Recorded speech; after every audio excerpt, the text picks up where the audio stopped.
You are looking at the world's most rocket and Orion spacecraft live on Launch Pad 39B. Artemis 1 embodies the hard work of thousands across the world determined to explore for the benefit of all. Welcome, and thank you for joining us live at Kennedy Space Center, where the energy here is palpable as we attempt to make history today. I'm Megan Cruz, and this is NASA astronaut Kayla Barron. Kayla, great to have you here again. So awesome to be here tonight. Well, some of you may know this, but Kayla served as a mission specialist for NASA's SpaceX Crew 3 mission. It launched to the International Space Station in November of last year, and she lived and worked there for about 6 months. Today, I am thrilled to have her here with me to talk about this rocket behind us illuminating beautifully the night sky here in Florida. Yeah, it's so awesome to be here tonight. When I first walked up and saw the view from the desk here, I was just blown away by how close it is and what an awesome view it's going to be when we get to launch time. Yeah, it's a magnificent view, and I know you're especially excited about this because if we launch today, this will be the first launch that you actually see from the ground. Exactly. I've never been able to come see a launch in person, except for my own, of course, but that's a little bit different perspective. Very different, yeah. But to be here for the world's most powerful rocket and the first test flight of Orion and SLS is just amazing. Yeah. So our 2-hour launch window opens at 1:04 a.m. Eastern Time. So Kayla, tell everyone, why are we returning to the moon? We are returning to the moon to learn more about it. The moon is a perfect place to learn more about our solar system, how the moon formed, but also how the Earth and the rest of our solar system formed.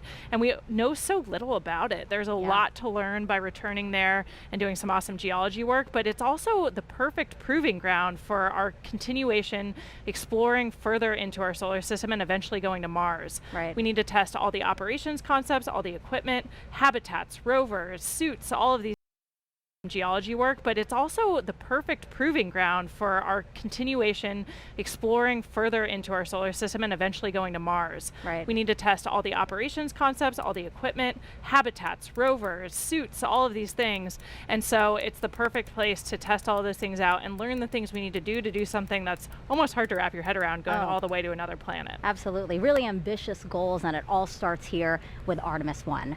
So Artemis 1 is the first flight test of NASA's brand new Space Launch System, or SLS rocket. It's the world's most powerful rocket and will send an uncrewed Orion spacecraft farther around the moon than any of the Apollo missions before it.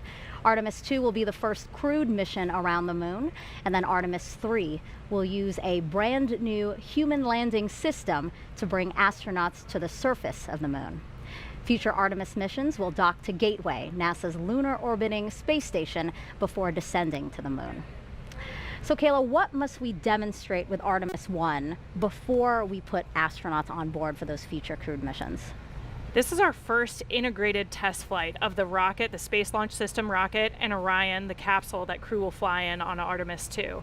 And so it's really important for us to put all of those systems together and actually send them to do a mission, test all those systems in real time in concert together. We do a lot of testing before we get to this moment, before we get to launch day, but it's not integrated and we're not actually putting the systems under all of the real world stresses they're gonna see. Right. So we wanna see the rocket perform, we wanna see Orion make it around the moon, go super deep into space, and then come home and successfully re-enter. So the heat shield actually has to withstand the fastest and hottest re-entry we've ever seen in human spaceflight. So that's a big thing we want to see. The heat shield perform successfully, and then of course recover the vehicle, test all of that. So it's a lot, but it's the important first step before we put crew on the vehicle. Yeah, lots of eyes on this one for sure.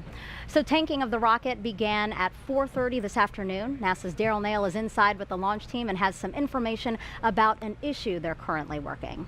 Right, Megan, the launch director gave the go for tanking shortly after 3 p.m. this afternoon, but as of right now, there is a red crew, as they are named, a specially trained team of individuals out at the pad making an unplanned change to a replenish valve on the liquid hydrogen side. There are 2 technicians and a safety representative that are right now working inside the mobile launcher.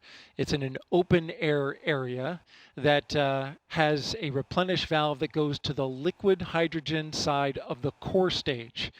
Now this happened roughly early earlier this evening, probably about an hour ago, when a leak was detected at the core stage liquid hydrogen valve by the launch team here inside firing room 1 at the Launch Control Center.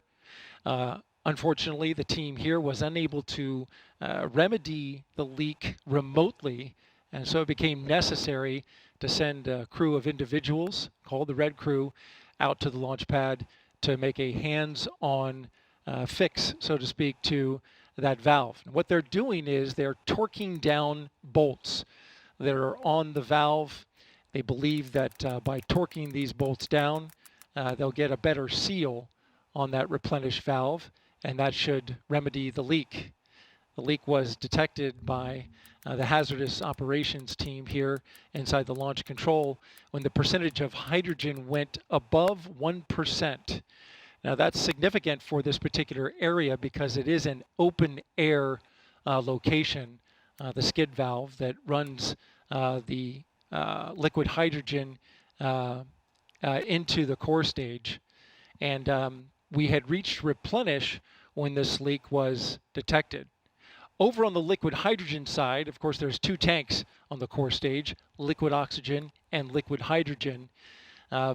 Both had been topped and gotten into replenish when this leak was detected. Currently, liquid oxygen is topped off and stable in replenish, but the liquid hydrogen is in stop flow at the moment, which will prevent them from proceeding forward with a launch until that leak is remedied. Again, this Red Crew is inside the area, inside the blast danger area, working inside the mobile launcher, torquing down those nuts that are associated with the replenish valve for the liquid hydrogen side of the core stage. Of course, we'll keep you updated on the operation. In the meantime, I'll send it back to Megan. Thank you for that update, Daryl. And yes, we are looking forward to your next update as to what happened with the red team out there on the pad.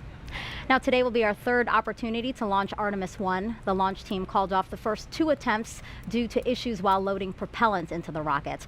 The team addressed those issues and planned to try again in September, but then Hurricane Ian made landfall as a strong Category 4 storm. Satellite